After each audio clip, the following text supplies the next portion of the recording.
네, 성경 기본적인 개론에 대한 그런 말씀을 나눕니다. 어제는 우리가 성경에 대한 그런 말씀을 나눴고, 오늘은 성경에서 아주 큰 주제인 삼위일체 하나님에 대해서 한번 말씀을 나누겠습니다. 성경을 보게 되면 우리 하나님은 삼위일체심을 계시합니다. 이것은 생각보다 아주 중요한 계시입니다. 하나님은 실제로 유일한 한 분이시지만 그분은 세 면을 갖고 계십니다. 아버지로서 또 아들로서 또 영으로서의 세 면이 있다고 성경은 말씀을 합니다. 그래서 우리 인간의 지력으로는 이해가지 않는 내용입니다. 어떻게 한 분이신데 셋이 될 수 있고 어떻게 셋이 하나가 될 수 있는가? 그것은 우리의 생각으로 이해가 잘 가지 않지만 비밀 중에 비밀이고, 그러나 이 하나님이 삼위일체이심은 우리가 그 하나님을 체험하고 누리기 위한 것이다. 우리가 삼위일체 하나님이시면 우리가 그 하나님을 실제로 우리가 체험하고 누릴 수 있기 때문에 바로 이해는 할 수 없지만 삼위일체 하나님을 누릴 수 있다. 과거에 보면 우리 사람의 영양소 중에서 중요한 중에 하나가 비타민이죠. 비타민을 좋아하는 분들이 많아요. 근데 비타민은 과거에 보면 비타민이란 그런 지식이 없어도 어떤 여러 가지 음식을 먹음으로 그 비타민의 혜택을 누렸어요. 우리 건강으로. 그러니까 비타민에 대한 이해를 못했지만 그것을 먹음으로 우리의 건강의 혜택을 누린 것이 있어요. 그러니까 이해를 못해도 그것은 우리는 누릴 수 있습니다. 삼일째 하나님도 우리가 이해가 잘 안 가도 그 삼일째 하나님을 마음껏 누릴 수 있다. 그렇게 대부분 이렇게 초대교회 교부 시대에 이단으로 정제될 때 대부분 어떤 부분을 이 부분을 건드려서 이단이 많이 돼요. 이 부분을 해석을 조금 잘못하면 이단이고 이렇게 많이 됐습니다. 그래서 삼일체 여기에 대해서는 언급을 잘 안 합니다. 그냥 삼일체가 무엇인가? 그냥 놀라운 것이다. 그냥 누리는 것이다. 이렇게 단순하게 생각해야지 논리적으로 막 따지면 왜 인간의 지력으로 설명이 안 되는 이야기입니다. 어쩌든지 오늘 삼일체에 대해서 한번 말씀을 나눠봅시다. 성경은 오직 우리 하나님은 유일하게 한 분이시다고 말해요. 그분의 이름은 우리가 그냥 구약에 보니까 여호와 야훼라고 말합니다. 야훼. 성경에 보니까 그냥 고린도전서 8장 4절에 우리가 우상은 세상에서 아무것도 아니며 또한 하나님은 한 분밖에 없는 줄 안다. 한 분밖에 없다. 이렇게 말하죠. 또 이사야 45장 5절도 나는 여호와라. 나 외에 다른 이가 없나니 나밖에 신이 없느니라. 이렇게 말합니다. 바로 나는 야훼라. 나 외에 다른 이가 없나니 나밖에 신이 없다. 나밖에 하나님이 없다는 겁니다. 하나님만이 하나님이시라는 거예요. 그래서 우리가 하나님은 유일한 한 분이시다. 그런데 하나님께서는 무엇을 말씀하실 때 꼭 나라는 내가라는 표현을 하는데 또 한편적으로 우리라는 단어를 동시에 쓰셔요. 내가, 나라는 것은 나 혼자잖아. 근데 우리, 내가, 우리가 이런 표현을 많이 하십니다. 뭐 이사야 6절과 8절을 보니까 6장 8절을 보니까 내가 또 주의 목소리를 들으니 주께서 이르시되 내가 누구를 보내며 누가 우리를 위하여 갈고 하시니 이렇게 말해요. 주님께서 내가 누구를 보내고, 내가 하는 뭐예요? 한 분이라는 하나님이 내가 누구를 위하여 보내고 누가 우리를 위하여 갈고, 여기 보니까 내란 단어를 쓴 다음에 뒤에는 뭐예요? 우리란 단어를 써요. 그러니까 그분이 한 분이시지만 또 그분은 또 우리라는 단어를 씁니다. 그래서 우리가 하나님의 사람을 창조할 때 그냥 우리라는 그런 단어를 쓰죠. 창세기 1장 26절에 기록되어 있습니다. 하나님이 이르시되 우리의 형상을 따라 우리의 모양대로 우리가 사람을 만들고, 하나님이 사람을 창조할 때 바로 먼저 신격회의 이렇게 표현할 수 있죠. 그러니까 하나님이 신격회의가 아버지와 아들과 성령 하나님이 이렇게 회의를 해서 우리가 이제 사람을 만드는데 어떻게 우리의 형상대로 만들자. 우리의 형상. 여기에서 그냥 우리라는 형상은 사실 하나님의 형상은 누구예요? 그리스도입니다. 하나님의 형상은 그리스도. 그러니까 이 사람은 그리스도를 형상을 따라 만들어졌어요. 이 의미는 사람은 그리스도를 우리 안에 담을 수 있습니다.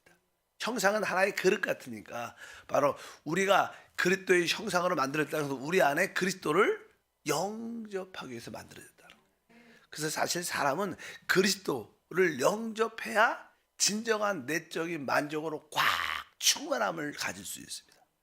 다른 것을 아무리 채워도 우리 사마리아 여자가 이 5 남편을 가졌다고 말을 해요. 이것저것을 다, 이것이 꼭 남편의 의미도 있겠지만 뭐 돈도 될 수 있고 명예도 될 수 있고 지위도 될 수 있고 내가 원하는 육신의 쾌락도 될 수 있고 그런 걸 다 가져와도 목마를 수밖에 없어요. 그런데 바로 주 예수 그리스도를 영접하니까 그 안에 기쁨이 충만하고 만족을 얻게 되죠. 그냥 그런 의미로서 어쩌든지 우리의 형상을 따라 우리란 단어가 나온다는 거예요. 그분이 한 분이시지만 그분은 바로 셋의 면을 갖고 계신데 그 셋의 면이 다른 것이 아니라 아버지와 아들과 영이다, 이렇게 말씀을 드릴 수 있습니다. 그래서 마태복음 28장 19절에 말합니다. 그러므로 너희는 가서 모든 민족을 제자로 삼아 아버지와 아들과 성령 이름으로 침례를 베풀고, 여기 보면 이제 주님께서 아버지와 아들과 성령, 여기에 이제 하는 세 면의 모습이 나타납니다. 또 뭐 위격이라고도 표현하죠. 어쩌든지 아버지, 아들, 성령. 여기 보니까 아버지, 아들, 성령인데 거기 뒤에 보면 이름으로. 근데 보면 여기 셋이 있잖아요. 아버지, 아들, 성령. 근데 이름이라는 단어도 복수로 써야죠. 우리 이론적으로. 근데 이름이라는 단어가 단수입니다. 단수. 근데 이게 셋인데 하나라는 거예요. 이러한 의미도 설명을 할 수 있습니다. 그래서 이 아버지와 아들과 영이신 하나님이십니다. 그래서 하나님은 아버지 하나님이요, 아들 하나님이요, 영이신 하나님이시다. 그런데 이 아버지, 아들, 이 모두 영이 다 하나님이라는 거예요. 다 하나님. 그러니까 우리가 이해가 안 가죠. 그래서 성경에 보면 아버지 하나님 이런 단어가 많이 나옵니다. 예를 들어 베드로전서 1장 2절에 곧 하나님 아버지의 미리 하심을 따라. 그러니까 아버지 이분이 하나님이라는 거예요. 일반적으로 우리가 하나님 말하죠. 하나님. 근데 그 하나님은 세 위격, 아버지요, 아들이요, 성령이신데, 근데 그 아버지도 뭐요? 하나님이시다. 그래서 하나님 아버지 이렇게 표현을 합니다. 또 에베소 1장 17절도 그런 표현이죠. 우리 주 예수 그리스도의 하나님 영광의 아버지께서, 이렇게 말씀합니다. 그러니까 바로 그 하나님이 곧 뭐요? 영광의 아버지라고 표현해요. 아버지. 그래서 아버지도 하나님. 그러면 뭐요? 아들도 뭐가 돼요? 하나님이셔야죠. 그래서 아들 하나님에 대한 표현이 기록되어 있죠. 시브리서 1장 8절 아들의 가나여는 하나님이요 주의 보좌는 영영하며. 우리 아들 그리스도에 대해서 말씀할 때 아들의 가나여는 뭐라고 불러요? 하나님이요. 우리가 아들 하나님 이렇게 말해요. 그분도 하나님이세요. 뒤에 보니까 또 하나 있어요. 로마서 9장 5절도 조상들도 그들의 것이요 육신으로 하면 그리스도가 그들에게 나셨으니 그는 만물 위에 계셔서 세세토록 찬양 받으실 하나님이시니라. 바로 아들 하나님이신 그리스도가 바로 찬양 받으실 하나님이시다. 그러니까 이게 아들로 하나님이시라고 말해요. 그러면 우리가 성령은 어떤가? 여러분 성령 하나님, 우리가 그런 말을 많이 하지만 성경에 성령이 하나님이심을 이렇게 말하는 증거는 다른 것이 아닙니다. 예를 들어서 우리가 사도행전 5장을 보게 되면 아나니아 삽비라가 거짓말을 하게 되죠. 돈을 이렇게 재산을 땅을 팔아서 어느 일부만 드리고 다 드리겠다고 약속했는데 일부만 드리고 일부는 감춰둡니다. 그러니까 나는 우리 베드로가 그것을 알고 네가 왜 성령을 속이느냐, 바로 그러면서 뒷부분에 바로 네가 하나님을 속인 것이다 이렇게 표현합니다. 읽어보니까 베드로가 이르되 아나니아야 어찌하여 사단이 내 마음에 가득하여 내가 성령을 속이고 땅값 얼마를 감추었느냐. 땅이 그대로 있을 때 내 땅이 아니며 반후에도 내 마음대로 할 수 없더냐. 어찌하여 이 일을 내 마음에 두었느냐. 사람에게 거짓말한 것이 아니요 하나님께로다. 처음에는 네가 왜 성령을 속였냐, 그리고 나서 뒷부분에 보니까 하나님께 거짓말한 것이다. 이 의미는 다른 뜻이 아니라 이 성령이 곧 누구라는 거예요? 하나님이다. 그래서 우리는 바로 아버지도 하나님이시고 아들도 하나님이시고 성령도 하나님이심을 우리가 알 수 있습니다. 그리고 이제 이 특별히 아버지, 아들, 성령은 하나님이시가 영원하신 분입니다.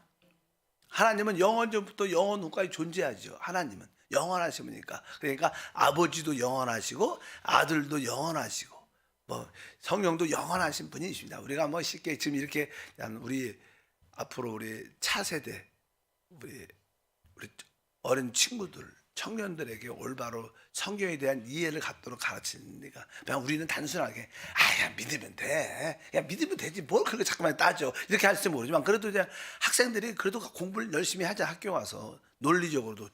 그래서 그러니까 배우는 거니까 여러분들도 야 믿으면 되는데 목사님 그렇게 자꾸만 자세히 설명하냐고. 우리는 다 알죠. 알지만 기본적으로 알아야 됩니다. 그래서 아버지도 어떻게 해요? 성경에 보면 영원하시죠. 그래서 우리가 이사야 9장 6절에 이는 한 아이가 우리에게 낳고 한 아들을 우리에게 주신 바 되었는데 그의 어깨에는 정사를 메었고 그의 이름은 기묘자라 모사라 전능하신 하나님이라 영존하시는 뭐라 그래요? 영존하시는 아버지, 영원히 존재하신 영원하신 아버지. 그래서 아버지도 영원하신 분이고 성경을 보면 아들도 영원하십니다. 우리 보통 아들을 표현할 때는 주님이라고 표현해요. 그리스도가 우리를 구속하셨기 때문에 우리가 보통 아들 하나님 할 때는 그분을 주님이라고 표현해요. 주님. 근데 이게 우리가 히브리서 1장 12절에 의복처럼 갈아입을 것이요 그것들은 옷과 같이 변할 것이나 주는 여전하며 연대가 다함이 없으리라 하였으니, 우리 주님은 연대가 다함이 없다, 여전하다. 이것은 뭐예요? 영원하다는 뜻입니다. 우리 주님은 영원하신 분이십니다. 그리고 이제 성령도 영원하죠. 우리가 지금 배우는 거니까. 그러니까 히브리서 9장 14절에 하물며 영원하신 성령 이렇게 표현해요. 영원하신 성령. 그러니까 한편적으로 아버지도 아들도 성령도 영원하신 하나님이시구나. 그것을 알아야 되고, 그리고 나서 이제 그 아버지와 아들과 성령은 아주 이게 어려운 거죠. 동시에 존재해요.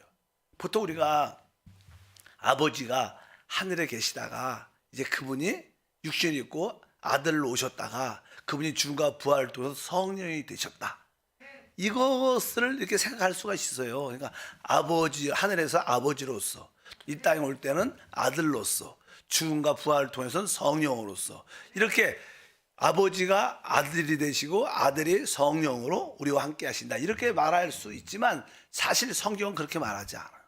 성경은 아버지와 아들과 성령이 동시에 존재해요. 그래서 삼위임 동시에 존재한다고 말합니다. 항상 따로따로 있는 게 아니라 아버지가 있으면 아들도 있고 성령도 함께 동시에 존재한다. 예를 들어서 우리가 요한복음 14장 16절을 읽어보니까 내가 아버지께 구하겠으니 그가 또 다른 보혜사를 너에게 주사 영원토록 너희와 함께 있게 하리니 그는 진리의 영이라, 이렇게 말합니다. 여기서 내가, 아들 하나님은 내가, 예수님이 말씀하죠. 내가 누구한테? 아버지께 구하겠으니 그가 널 다른 보혜사 성령을 준다는 거예요. 여기 보니까 내가 있고 누가 있어요? 아버지가 있고 또 누가 와요? 성령이 온다는 거예요. 그러니까 이게 동시에 존재한다는 것을 우리가 이해를 해야 됩니다. 그래서 따로따로 계신 분이 아니라 그분은 함께 동시에 존재한다. 그런 말씀들이 성경에 많이 기록되어 있습니다. 사도 바울이 기도할 때 에베소서 3장 14절부터 17절에 보면 그런 의미가 있어요. 이러므로 내가 하늘과 땅에 있는 각 족속에게 이름을 주신 누구한테 기도해요? 아버지 앞에 무릎 꿇고 비오니 그의 영광의 풍성을 따라 그의 성령으로 말미암아 너의 속사람을 능력으로 강건하게 하시고, 그러니까 성령께서는 우리의 속사람을 능력으로 강건하게 한다. 그리고 나서 뒤에 보니까 믿음으로 말미암아 그리스도께서 너희 마음에 계시게 하시옵고, 이렇게 말해요. 기도를 누구한테 해요? 아버지께 하는데 바로 성령께서 우리의 속사람을 강건케 해서 그리스도가 우리 마음의 거처를 정하도록. 여기도 뭐예요? 아버지께 기도하고 성령은 우리의 속사람을 강건하게 하고 그리스도가 우리 안에 거처를 정하신다는 거예요. 여기도 보니까 아버지와 성령과 그리스도가 동시에 나와요. 그러니까 아버지, 아들, 성령은 항상 동시에 함께 하신다. 그러한 의미를 우리가 기억해야 될 줄 믿습니다. 아까 말씀드린 것처럼 아버지가 뭐 아들로, 아들이 성령으로 이렇게 말하지 않는다는 거예요. 그분은 한 분이시만 셋이고 그분은 동시에 함께 하셔요. 근데 동시에 함께 한다는 또 다른 의미가 또 하나 있습니다. 그것은 서로 상호 내재, 이런 뜻이에요. 상호 내재. 그러니까 아버지가 그 아들 안에 있고 아들은 그 아버지 안에 있어요. 참 이것도 신기하죠. 그러니까 그러신 분입니다. 우리 하나님은. 그러니까 그런 의미를 우리가 기억해야 됩니다. 그래서 우리가 아버지를 보려면 아들을 본 자는 아버지를 본 거예요. 그러니까 막 그러죠. 우리가 도마가 아버지를 보여주시오. 자, 우리 주님께서 내가 아버지께 간다 그러니까 그럼 아버지를 보여주십시오. 그러니까 나를 본 자는 아버지를 보았다. 아주 특별한 말씀 하셔요. 예를 들어서 요한복음 6장 46절에 보니까 이는 아버지를 본 자가 있다는 것이 아니니라 오직 하나님에게서 온 자만이 아버지를 보았느니라. 여기 오직 하나님에게서 온 자만, 하나님에게서, 이것은 하나님으로부터 함께 온 자, 이런 뜻입니다. 항상 이게 그 헬라어의 이 전치사가 다 포함되어 있는데, 그러니까 아버지 하나님에게서 온 자, 하나님에게서는 뭐예요? 하나님과 함께 온 자, 이렇게. 그러니까 보니까 항상 하나님은 뭐 아들과 함께 왔다는 거예요. 아들은 아버지와 함께 왔다는 거, 함께 왔다는 그런 뜻을 항상 갖고 있는 것을 알아야 됩니다. 그래서 요한복음 5장 43절에 나는 내 아버지의 이름으로 왔음에, 그러니까 주님이 말해요. 나는 아버지 이름으로 왔다. 근데 이 뜻은 사실 그분이 아버지로 왔다는 뜻을 갖고 있어요. 그 사람이 그 이름으로 왔다는 것은 그 사람이 왔다는 거예요. 그러니까 항상 아버지와 아들이 함께 서로 거하고 함께 있다는 것을 의미합니다. 그래서 요한복음 14장 10절과 9절에 말합니다. 내가 아버지 안에 거하고 아버지는 내 안에 계신 것을 내가 믿지 아니하느냐. 나를 본 자는 아버지를 보았거늘 어찌하여 아버지를 보이려 하느냐. 뭐 주님이 제자들에게 내가 아버지 안에 있고 아버지는 내 안에 있기 때문에 나를 본 자는 아버지를 보았다. 이런 말을 하니까 제자들이 이해가 안 가죠. 말이 안 되는 소리 같은 사를 하신 거예요. 그렇잖아. 우리들도 이해가 잘 안 가는데 그 당시에 실제로 말하니까 아버지가 내 안에 있고 내가 아버지 안에 있거든. 네가 보고 싶은 아버지, 나를 본 자는 아버지를 보았다. 그러니까 이게 뭐 예수님이 아들이 하나님, 아버지다 이런 뜻은 아닙니다. 바로 그 아들 안에 누가 있다는 거예요? 아버지가 있다. 또 아버지 안에는 누가 있다는 거예요? 아들이 있다. 그래서 신비한 겁니다. 그래서 이 삼위일체 하나님에서 아버지, 아들, 성령은 영원하고 서로 상호 내재합니다. 서로 이렇게 뭐 이렇게 원안에 동심원이 계속 있는 것처럼 그런 뜻으로 우리가 성경은 우리에게 말씀하는 줄 믿습니다. 그런 의미에서도 아까 요한복음 14장 26절 읽어보니까 보혜사 곧 아버지께서 내 이름을 보내실 성령, 여기도 세 개, 보혜사 성령을 말하죠. 보혜사 곧 아버지께서 누구 이름으로? 내 이름, 주님의 이름으로, 아들의 이름으로. 여기도 셋이 동시에 나와요. 그러니까 성령, 아버지, 주님, 아들, 하나님. 동시에 항상 같이 존재하고 같이 서로 상호 내재한다. 그래서 삼위일체 하나님의 의미는 바로 서로 상호 내재하는 그러나 그분은 뭐요? 한 분이신 것을 분명히 알아야 됩니다. 요한복음 8장 29절에 주님이 말하죠. 나를 보내신 이가 나와 함께 하시도다. 아들 하나님만 달랑 있는 게 아니라 바로 그 아들 하나님 안에 아버지도 항상 함께 하셨다. 이렇게 성경은 말씀합니다. 그래서 이 셋은 분리될 수 없는, 나눠질 수 없어. 항상 함께 하시는 삼일째 하나님은 그런 의미를 갖고 있습니다. 그래서 신약 성경에 보게 되면 항상 아버지, 아들, 성령이 함께함을 우리에게 계시해 주고 있다. 우리가 그것을 알아야 됩니다. 그러면 왜 우리 하나님이 삼일째 하나님이신가? 그 이유는 말씀했죠. 바로 우리가 그분을 이해 못해도 그분을 체험하고 누리도록. 그래서 가장 쉽게 고린도 후서 우리가 축도할 때 쓰죠. 13장 13절에 주 예수 그리스도의 은혜와 하나님의 사랑과 성령의 교통하심, 이렇게 여기서 말씀합니다. 여기 세 가지가 나오죠. 먼저는 모든 것이 근원이 뭐예요? 하나님 아버지의 사랑이죠. 모든 것, 아버지는 모든 것의 근원인데 그분은 사랑이 근원입니다. 근데 그 사랑이 우리한테 들어올 때, 체험될 때 그것을 우리는 뭐라 그래요? 은혜라 그래요. 그래서 은혜는 그리스도가 우리 안에 내 안에 영접된 그리스도가 바로 나에게 은혜로 오신 거예요. 그래서 은혜는 뭐 어떤 선물이 아니라 은혜는 그리스도 자체가 은혜입니다. 그래서 아버지의 사랑은 근원이고 바로 그 사랑이 우리에게 체험될 때 우리는 은혜를 얻게 되고, 그 다음에 그것이 전달될 때 은혜고, 그것을 누릴 때 그것은 성령의 교통하심이다. 거꾸로 말하면 우리가 성령과 교통하면 우리는 무엇을 누려요? 그리스도의 은혜를 누리게 돼요. 그리스도의 은혜를 체험할 때 그것이 하나님의 사랑인 것을 갖게 돼요. 그러니까 똑같아요. 그러니까 성령의 교통을 통해서 은혜를 갖게 되고 은혜를 누리게 되고, 은혜를 알면 그것이 하나님의 사랑에서 온 것을 알게 된다는 거예요. 그래서 이게 셋이 이것은 뭐예요? 우리가 체험하도록, 우리가 기도를 통하여 성령과 교통할 때 우리는 먼저 그리스도의 은혜를 체험하게 누리게 되고, 그리스도의 은혜를 체험할 때 하나님의 사랑을 우리가 갖게 돼서 바로 이 모든 것을 우리가 실제로 내적으로 체험하도록, 삼일째 하나님이신 것은 바로 하나님을 우리가 체험하고 누리도록 하기 위해서 삼일체죠. 그렇지 않으면 그냥 추상적이죠. 그냥 하나님이 그냥 하늘에만 계시면 우리가 그분에 대해서는 알지만 그분이 나하고는 상관이 없죠. 안 그렇지 않습니까? 음식이 아무리 여기 잘 채워도 우리가 먹지 않으면 나하고 상관이 없는 거예요.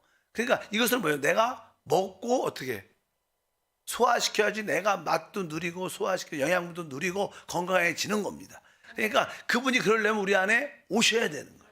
그분이 오셔야 우리가 그 하나님의 사랑도 알고 그리스도의 은혜도 아는 겁니다. 바로 그것이 바로 성령의 교통을 통해서 바로 우리는 그리스도의 은혜를 알면 우리는 하나님의 사랑을 체험하고 누리게 된다. 이 의미는 왜 삼일째 하나님인가? 신학적인 그런 것은 중요하지 않고 하나님을 우리가 마음껏 체험하고 누리기 위해서 그분은 삼일째 하나님이구나. 그래서 삼일체는 우리에게 놀랍고 풍성한 것이다. 이렇게 아시면 이제 성경에 대한 기본적인 이해를 우리 하나님은 삼일째 하나님이시구나. 이것은 성경의 중요한 계시입니다. 내일 공부하겠지만 그리고 나서 성경의 중요한 내용은 뭐냐? 하나님이 창조죠. 창조. 하나님의 창조를 우리가 이해를 해야 되고, 그리고 그 다음에는 창조했는데 사람이 어떻게 돼서 사람의 타락을 알아요. 그런 기본적인 성경의 주된 내용을 우리가 배워야 될 줄 믿습니다. 하나님 아버지 감사합니다. 다시 한번 성경 기본적인 개론을 우리가 확실히 알고 또 우리 자녀들에게도 잘 성경에 대한 이해를 갖도록 우리가 가르칠 수 있도록 은혜를 더하여 주옵소서. 다시 한번 우리 하나님이 삼위일체 하나님을 감사합니다. 이제 아버지 하나님을, 아들 하나님을, 성령 하나님을 마음껏 체험하고 누리도록 성령 하나님과 늘 교통해서 그 아들 하나님 그리스도의 그 은혜를 마음껏 누리며 바로 그 은혜가 하나님의 사랑에서 오는 것을 늘 간증할 수 있도록 은혜를 더하여 주옵소서. 예수 이름으로 기도합니다. 아멘. 하늘에 계신 우리 아버지여, 이름이 거룩히 여김을 받으시오며 나라가 임하시오며 뜻이 하늘에서 이루어진 것 같이 땅에서도 이루어지리라. 오늘 우리에게 일용할 양식을 주시옵고 우리가 우리에게 죄 지은 자를 사하여 준 것 같이 우리 죄를 사하여 주시옵고 우리를 시험에 들게 하지 마시옵고 다만 악에서 구하시옵소서. 나라와 권세와 영광이 아버지께 영원히 싸움나이다. 아멘.